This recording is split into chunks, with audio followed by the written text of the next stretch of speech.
today we're going to pick up, as Natalie suggested, on the page in your book that says considering growth. So now we're going to talk about, now we've laid the foundation, right? We've done our SWOT analysis. We've identified brutal fact. We've got our mission, our vision, our core values. Now we're in a great position to begin working on our strategies, our growth strategies. And in doing so, I want to start with this quote again from Jim Collins, who we referenced a number of times last week. He says, in a small business, the most important decisions you make are the things that you decide not to do. Not so much the things you decide to do, but the things that you decide not to do. When Collins looked at the great companies, remember he identified about a dozen great companies, and he was really intent upon finding out, what do these companies have in common, these great companies? And one of the first things he found that they had in common was that they all were really good at saying no. They were all really good at saying no. In fact, he referred to this in the book as they all had great discipline. The discipline to say no, the discipline to say, okay, what is it that we're going to stop doing? To me, that's such an important question. And I encourage my clients, the small business owners that I work with, that whenever there's a meeting of any kind, we should pose this question. What are we prepared to stop doing? What should we stop doing? And I think it's important for a couple different reasons. One is we tend to spend so much time on the opposite. We tend to spend so much time thinking about, well, what should we start doing? Well, we should start this. No. Let's start doing this. Versus spending as much time, if not more, on what are we prepared to stop doing? What should we end? What should we put an end to? What should we stop doing?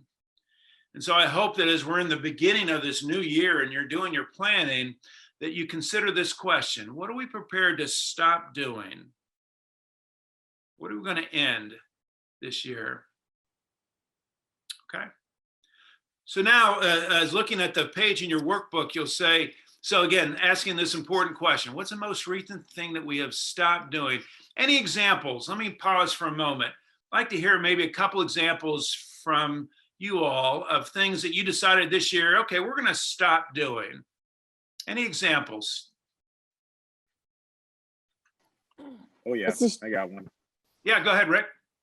I'm going to stop giving away 5 free services with a bicycle purchase.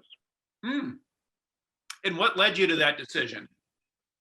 Realizing that is not common industry practice or even close. I was under the assumption that most bike shops gave a lifetime of free work on the bike or something to that effect, and just kind of peeking around other people's policy sites and stuff, and you know, doing my own incognito calling and whatnot. I'm finding out that is not really true. If they say lifetime, they pretty much mean, you know, lifetime, you can bring it in. Well, but we're not doing the full service like I had been under the impression 5 times for free. Any other examples of something that you've decided for your business, we're going to stop doing? We're just going to stop doing that. So this Stop is Julie. attending so many conferences. This is Eleanor. Yeah, So- Eleanor, go ahead. Yeah, just stop attending so many conferences. So, because I used to attend a gazillion conferences and webinars. So reducing that number. So Eleanor, being more strategic about your time. Yep. Sounds like. Yeah. Yeah, that's good. Very good. How about one more? Something else. Someone's decided this year we're going to stop doing blank. This is Julie. I will say that we are going to stop automatically offering 2 scholarships for treatment services per month, because when they're automatic, we can always find someone to give away free services to without really finding out if they have any means to pay for the services. So it became just a thing like, oh, we have a scholarship, let's give it, without even realizing that they were rolling up in a Bentley. So like, that's not good, not good business strategy. And removing the piece of approving full scholarships from mid-level, we took it up a step for those approvals. because we saw from a revenue standpoint, it really wasn't helping us. And we weren't necessarily helping the right people either. And then just a fun little thing that we did, we decided that we were going to stop making Fridays just casual Friday.